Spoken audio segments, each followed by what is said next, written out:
اپنے مسائل کو حل کرنے کے لیے سبسکرائب کریں آپ کے مسائل کا حل۔ کھانے کے بعد کیا پانی پینا سنت ہے؟ کیا کھانے کے بعد پانی پینا سنت ہے؟ محمد مستقیم کراچی سے۔ دیکھیں، سنت کا مطلب دینی سنت تو بہرحال نہیں ہے، البتہ نبی صلی اللہ علیہ وسلم سے کھانے کے بعد پانی پینا آپ کے قول سے بھی ثابت اور آپ کے عمل سے بھی ثابت ہے، لیکن اس کو دینی سنت نہیں کہیں گے۔ آپ نے جو کی روٹی کھائی، اب یہ تو نہیں کہ جو کی روٹی کھانا دین کی سنت ہے۔ آپ نے گدھے کی سواری فرمائی، تو اب یہ تو نہیں کہ گدھے پہ سوار ہونا سنت ہے۔ آپ جا رہے ہیں جناب دوسرے ملک جا رہے ہیں اور گدھے پہ سوار ہو کے کہ جی نبی تو خچر پہ یا اونٹ پہ سوار ہوئے تھے، تو اسی طرح کھانے کے بعد پانی پینے کا اسلام سے براہ راست تعلق نہیں ہے۔ ہاں، یہ بات ضرور ہے کہ پیغمبر کوئی ایسا کام نہیں کرتے جو فطرت کے خلاف ہو، صحت کے لیے نقصان دہ ہو۔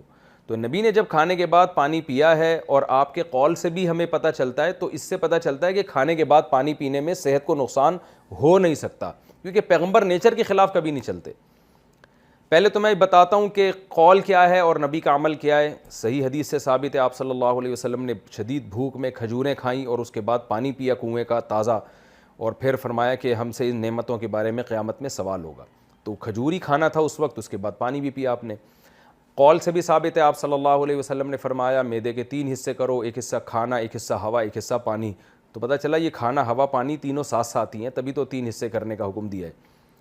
تو یہ قول ہے جس سے پتہ چل رہا ہے کھانا پانی ساتھ ساتھ ہے۔ قرآن سے بھی اشارہ ملتا ہے، کلو واشربو، کھاؤ اور پیو۔ تو بظاہر یعنی 100% تو نہیں، اشارہ بہرحال مل رہا ہے، لیکن یہ جو حدیث میں ہے نا کہ ایک حصہ کھانا، ایک حصہ پانی، ایک حصہ ہوا، اسی سے یہ بھی بات ثابت ہوتی ہے کہ نبی نے جو کھانے کے بعد پانی پیا ہے، یا اس حدیث سے پتہ چلتا ہے، یہ جب ہے جب کھانا 1/3 کھایا جائے اور 1/3 سانس کے لیے جگہ چھوڑی جائے اور 1/3 پانی کے لیے۔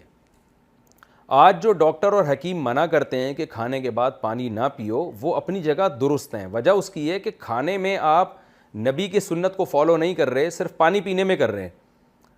کھانا آپ اپنے کلچر کے حساب سے کھا رہے ہیں، یعنی کھانے کے بجائے اس کو پھوڑنا کہتے ہیں، کھا نہیں رہے بلکہ پھوڑ رہے ہیں بیٹھ کے، اور پانی بھی جو ہے نا پھر اس کے بعد پی رہے ہیں، تو جگہ ہوتی نہیں ہے۔ وہ پانی پینے سے اور پھول کے وہ تباہی بن جاتا ہے، اور اس کو جگہ نہیں ملتی، پھر وہ مختلف کھانچوں میں وہ آپ کی انتڑیوں میں گھس جاتا ہے کھانا، اور پھر جو تباہیاں بربادیاں پھیلاتا ہے، پھر ایک دن ایک دھماکے کے ساتھ آپ پھٹ پھٹا جاتے ہیں، اور لوگ کہتے ہیں آج حضرت فلاں دامت برکاتہم یا فلاں صاحب آج اس دار فانی سے کوچ کر گئے۔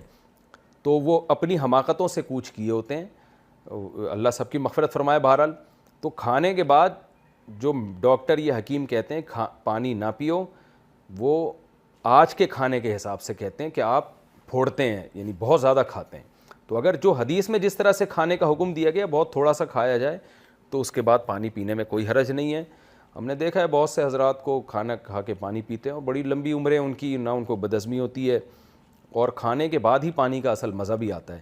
لیکن بہرحال آپ یہ رسک نہ لیں، کھانا کھائیں اور پانی 2 گھنٹے بعد 3 گھنٹے بعد پئیں، اس سے ہضم اچھا ہوگا، کیونکہ آج وہ سنت کے مطابق کھانا بہت کم کھا نہیں سکتے، اتنا تھوڑا آج کل لوگ، وہ عادتیں خراب ہو گئی ہیں۔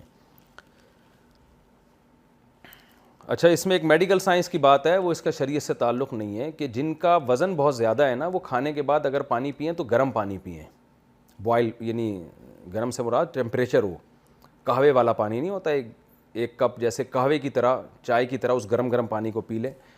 تو تجربہ ہے، مشاہدہ ہے، تجربہ بھی دوسروں پہ ہی ہے، لیکن خود بھی ہے کہ اگر آپ یہ کریں گے تو وہ ہضم اچھا ہوتا ہے اس سے، اور ویٹ نہیں بڑھتا۔ تو اگر پانی پینا ہی ہو آپ نے تو یعنی گرم پانی پی لیا کریں، اس سے ویٹ نہیں بڑھے گا، لیکن یہ باریک لوگوں کے لیے نہیں ہے، دبلے لوگوں کے لیے نہیں ہے، یہ موٹے لوگوں کے لیے، جہاں تک ٹوٹی پھوٹی میری تحقیق ہے۔